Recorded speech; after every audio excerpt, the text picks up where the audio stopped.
इसकी पिछली वीडियो में हम लोगों ने प्रश्नावली 1.1 पूरा कंप्लीट कर लिया था और उसके बाद से हम लोग वीडियो नहीं डाल रहे थे। आज से हम लोग टाइमली यानी कि 6 बजे शाम में एक वीडियो डाल दिया करेंगे। देखिए, आज की क्लास में हम लोग एचसीएफ एलसीएम निकालना सीखेंगे, अभाज्य गुणनखंड से निकालना सीखेंगे।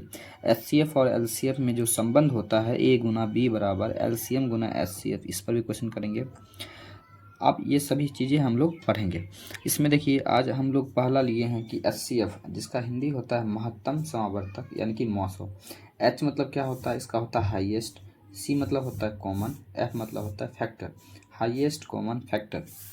देखिए, यहाँ पे हम हिंदी में लिखे हैं तो आप समझ के बना सकते हैं कि एचसीएफ निकलता कैसे है। संख्याओं में प्रत्येक उभयनिष्ठ अभाज्य गुणनखंड की सबसे छोटी घात का गुणनफल होता है। ये बात आप नहीं समझे होंगे। देखिए, अगर हम किसी भी संख्या का अभाज्य गुणनखंड करते हैं, लिखने के बाद उसमें सबसे छोटी जो घात है वो एचसीएफ माना जाता है। देखिए, रुक जाइए, इसका एग्जाम्पल आपको दिखाते हैं। देखिए हम लोग यहाँ पे एचसीएफ लिखे हैं और एचसीएफ में हमको क्या निकालना है। देखिए, एचसीएफ में हम लोग मानिए लेते हैं यहाँ पर 8 एवं चलिए 18 है, एवं यहाँ पर हम लोग लेते हैं 36। इसका निकालना है एचसीएफ। तो अभाज्य गुणनखंड बोले थे तो पहले 18 को तोड़ते हैं। देखिए, 18 का 2 से 9 बार लगेगा, 3 से 3 बार, यानी कि इसको लिख सकते हैं 2 गुना 3 गुना 3।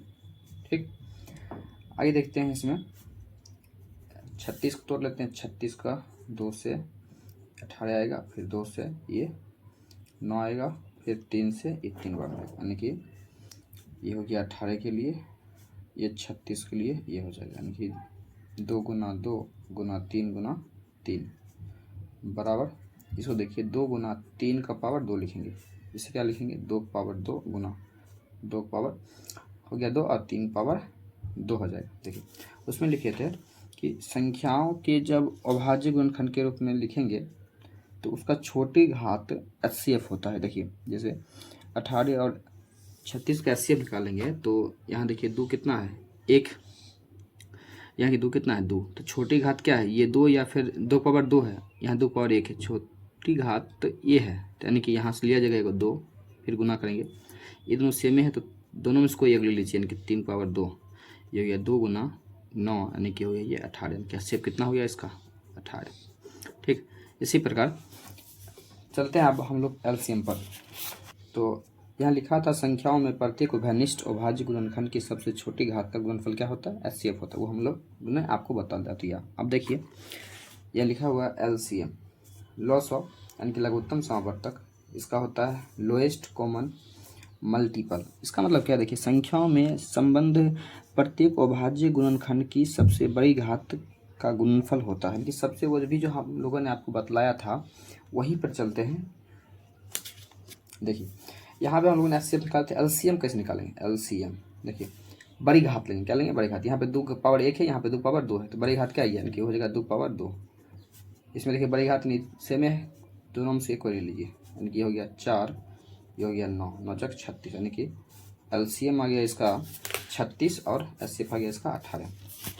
एचसीएफ समझ लिए, एलसीएम का मतलब ये समझ लिया। देखिए, नीचे एक क्वेश्चन है, इस प्रकार से क्वेश्चन आपके एग्जाम में पूछा जाता है। ये वाला प्रश्न, देखिए 64x² y² 8xy ऐसे दिया हुआ है। देखिए, तो एचसीएफ कैसे निकालेंगे समझिएगा। तो एचसीएफ होता है छोटी घात। यहाँ देखिए 64 लिखा हुआ है, यहाँ पर अंक देखते हैं, अंक में ये 64 है, ये 8 है, ये हो गया 8 का पावर 2, ये केवल हो गया 8। तो 8 का पावर 2 का घात देखिए, 8 का पावर 2 है, यहाँ पे केवल 8 के है, तो छोटा है 8, इसलिए आएगा 8। अब देखिए, यहाँ है x का पावर 2, यहाँ है x का पावर 1, तो छोटा क्या है घात बताइए, 1 ना, इसलिए आएगा 1 x। अब देखिए y है 2 गो, y है 1 गो, तो छोटा क्या है ये वाला, यहाँ गया y। अब देखिए एलसीएम में क्या होता है, बड़ा घात। तो ये हुआ 8 का पावर 2, ये हुआ 8, तो 8 का पावर 2 बड़ा है, इसलिए 8 का पावर 2 यानी कि 64। x² है, यहाँ पे केवल x यानी कि 1 है, तो x² में है ज़्यादा, तो घात बड़ी है, इसलिए यहाँ पर आया x²। अब देखिए y² आएगा कि y आएगा, केवल y² आएगा, क्योंकि एलसीएम में बड़ा लिया जाता है घात। ठीक है, तो बन गया ये और ये भी बन गया। अब देखिए, भिन्न संख्याओं का एचसीएफ और एलसीएम निकालना कैसे होता है, तो देखिए फॉर्मूला है, याद कर लीजिए, बन जाएगा आपसे। एचसीएफ जब भी निकालना है तो अंशों का एचसीएफ और हर का एलसीएम निकालिए। फॉर्मूला है एचसीएफ के लिए। एलसीएम में क्या होगा, तो अंश का एलसीएम और हर का एचसीएफ। तो ये अंश और हर क्या होता है, देखिए पहले कि भिन्न बराबर होता है अंश बटा हर, अंश बटा हर। तो एचसीएफ निकालना होगा तो अंशों का एचसीएफ निकाल लेंगे और हर का एलसीएम। एलसीएम में अंश का एलसीएम और हर का एचसीएफ। देखिए एक प्रश्न लिए यहाँ पर, और प्रश्न है 4/5 एवं 6/3 का एचसीएफ और एलसीएम निकालना है। तो एचसीएफ के लिए क्या होगा, अंश का एचसीएफ और हर का एलसीएम, फॉर्मूला हो गया। अब अंश से ऊपर ला होता है, ऊपर ला, तो 4 और 6 का निकाल लेंगे एचसीएफ, यहाँ लिख दिए 4 एवं 6 का एचसीएफ। हर का एलसीएम तो 5 3 का एलसीएम। अब बताइए 4 6 का एचसीएफ निकलेगा 2, तो 2 और एलसीएम 5 3 का निकल जाएगा 15, इसलिए 15। तो एचसीएफ आ गया 2/15। देखिए एलसीएम में बोले थे अंश का एलसीएम, तो इसमें अंश क्या है 4 और 6, तो 4 6 का हो जाएगा एलसीएम और नीचे 5 3 का हो जाएगा एचसीएफ। तो 4 और 6 का एलसीएम आ जाएगा 12 और नीचे की 5 और 3 का आ जाएगा एलसीएम 1। ये बन गया। एचसीएफ और एलसीएम निकालना सीख लिए होंगे। अब देखिए इसमें एलसीएम और एचसीएफ में एक संबंध होता है। देखो क्या होता है संबंध, कि दो संख्याओं का गुणनफल उसके मौसों और लॉसों के गुणनफल के बराबर होता है, यानी कि ए गुना बी बराबर एचसीएफ गुना एलसीएम। यही इसका फॉर्मूला है, याद कर लीजिए।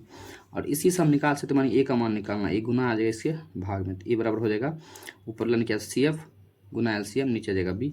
उसी तरह बी निकाल लीजिए। अब ए आ जाएगा इसके भाग में, अगर एचसीएफ निकालना है तो एचसीएफ यहीं रहेगा, ये आ जाएगा इसके भाग में आ जाएगा नीचे, ए गुना बी बटा एलसीएम हो जाएगा। देखिए आगे एलसीएम बराबर तब क्या हो जाएगा, ए गुना बी बटा एचसीएफ हो जाएगा।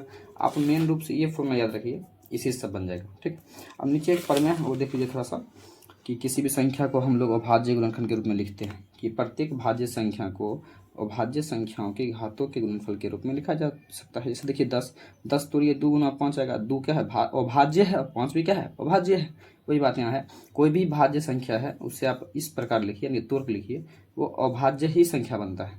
ठीक है ना। तो इस पर जो क्वेश्चन है हम लोग आपको प्रश्नावली में भी करा देंगे। अब देखिए एक क्वेश्चन आता है कि कोई संख्या है उसकी पावर n है, n अगर प्राकृतिक संख्या है तो पूछेगा क्या ये 0 पर समाप्त होगा।